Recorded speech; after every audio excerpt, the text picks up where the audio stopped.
Welcome back to the garden here in Raleigh, North Carolina, Zone 7B. We have a lot of containers in our garden here if you followed along with this project. And earlier this middle spring or so, Steph designed a bunch of the containers that are back here, and we shot a video together actually planting them. Wanted to go over a few of them right now and show you some of how some of these great combos have actually turned out this season.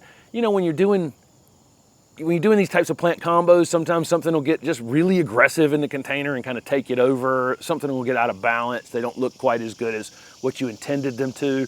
An annual that says on the tag that only gets 6 inches tall ends up 14 inches tall. You know, that kind of thing. You know, those kinds of things happen, and you learn from that each year. But then occasionally you just knock a few out of the park, and that's what we're going to show you this morning. This is like the simplest container in this entire garden. It is a 2-plant combo. I showed it in another video the other day about variegated plants because this color guard yucca holds up so well here in where we are in the south, and pretty much anywhere in absolute full sun. Requires not a lot of water, very little maintenance to be this showy.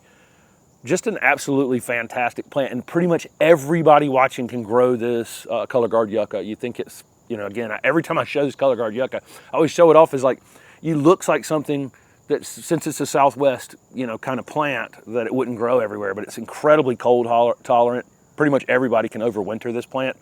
And it has this Glitz Euphorbia in it. And the Euphorbia is also very drought tolerant, so this combo is just perfect. And her vision was to have this Glitz Euphorbia just come right up through the middle and intertwine in the middle of this color guard yucca. The color guard also has these little stringy things on the edge of it, and that's the stringy habit of the color guard mixed with the kind of stringy growth of this Glitz Euphorbia. Man, does it look great. And again, I think that this combo, if we can get, you know, pretty close to it, is just, and again, it's just 2 plants. It's just 2 plants with different textures that blend extremely well together. Okay, I always, people think I don't like crepe myrtles. I don't dislike crepe myrtles. I just kind of sometimes think they're a little overused.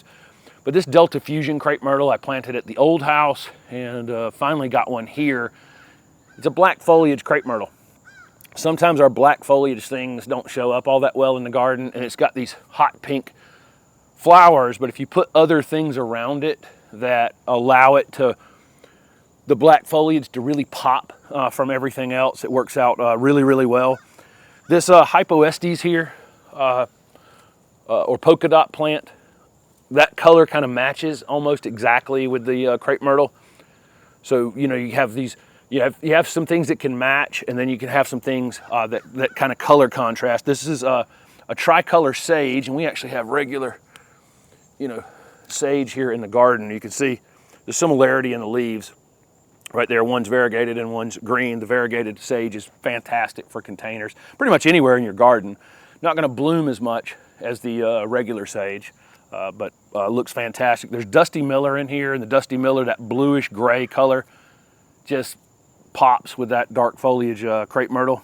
And then the sweet potato vine here is called Spotlight or Epimea. Just a great looking one. It's been a little slower growing than maybe some others, and that's been great. It didn't need to get all the way down to the ground to make an impact here. But you got, in the middle, you got your thriller, and then you've got your fillers, you know, right here around this edge, and then we've got a spiller coming over the edge of the pot. This pot is just absolutely fantastic. If you're going to put this many things in a container, though, it needs to have some size to it, and so it's in a large container. This Hypoestes or polka dot plant, there was some concern in the video we put up that it wouldn't take full sun, and you know, that's one of the things we talked about in that video, is making sure all the things you have will take the same amount of sun or water. You know, that, like as an example, the Euphorbia and the yucca are lower water needs, and so they match well in the container. So there was some concern, but a lot of times having the roots covered on something is enough to cover for the actual shade that it needs. And so this polka dot plant has no problem out here in the sun. It just is, but its roots are cool because the soil, you know, this container gets watered more frequently than other things, and then the roots are shaded on it, and it chooses where it puts up its foliage, you know, into the sun or not into the sun. But that one's called Rose Splash. Really, really quite pretty. This little container here is kind of funny. This is a Western cedar or Thuja plicata, and this one's called Whipcord. Just a really neat conifer that we can leave in here year round. Simple begonia in here, and then if the deer would leave this this basket grass alone, it would be really, really pretty. It was all the way out here like this, and every few days now, deer comes along. I don't know what they like about it so much, but you can see, you know, everywhere around here where he just comes and shreds it off. Really, really like this combo if you don't have deer. The basket grass, the little pink begonia, and any kind of wispy conifer like this. It doesn't have to be whipcord. It can be any one. Looks great.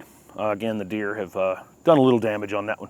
Here's a container we only make slight changes to at this point because it's got a couple of evergreen shrubs in it. It's got this Serendipity magnolia. This is one that Bobby Green had sent up to the J.C. Ralston Arboretum, and it wasn't ever going to end up with a name, and it turned out to be such a nice plant that it ended up with the name Serendipity, and it's available out in the world now. It's an evergreen.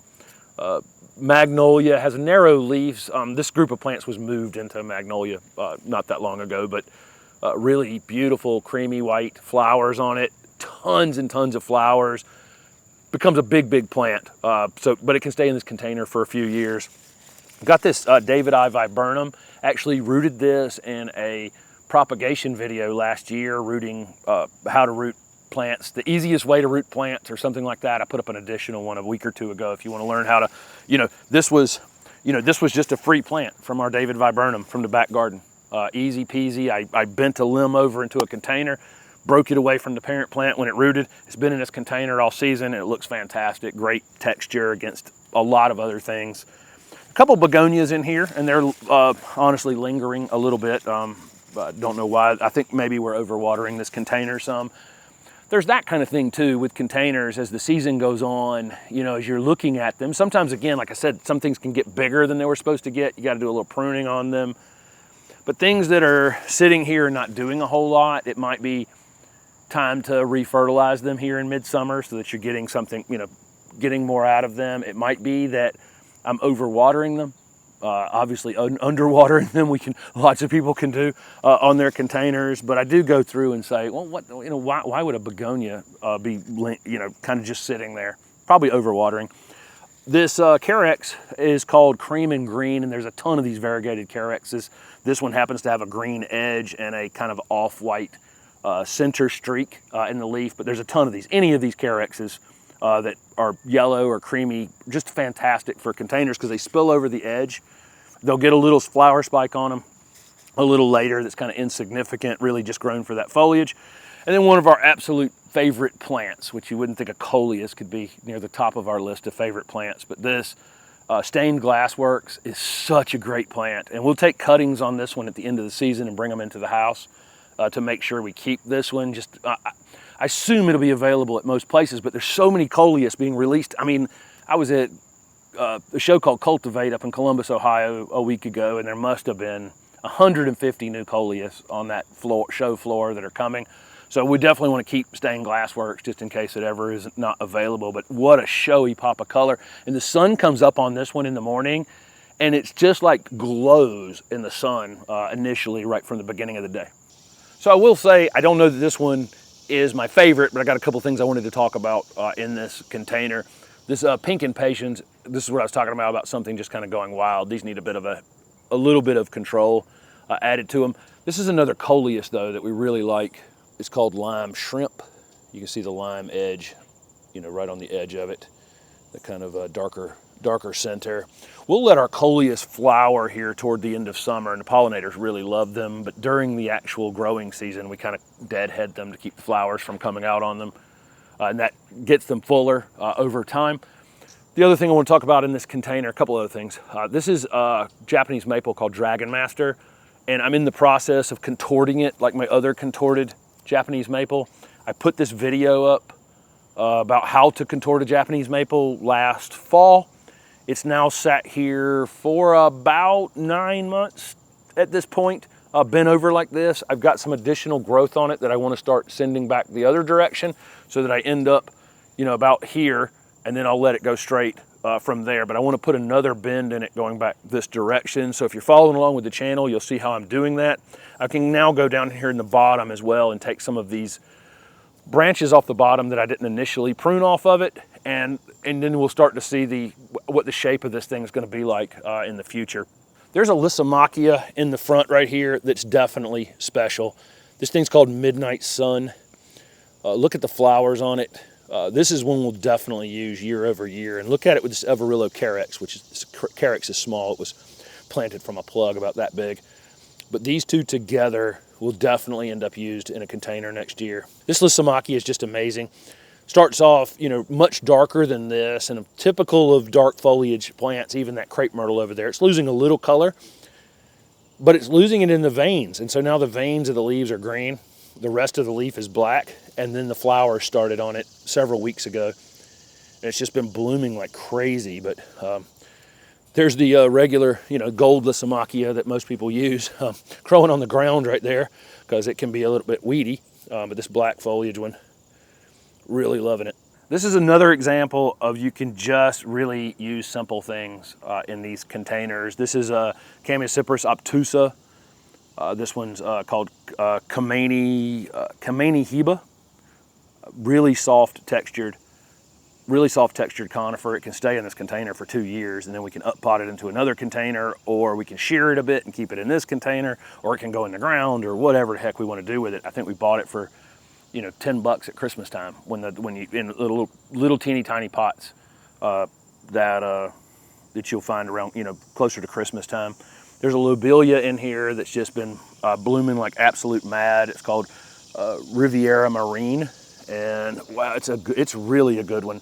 We normally have more Lobelia out here in the landscape than we've done this year. We usually start some from seed. This one was a bought one and found it in a small container. The blue is super, super striking on this, much more vivid than most of the other blue Lobelia out there. And there's just a simple variegated Vinca here called Illumination.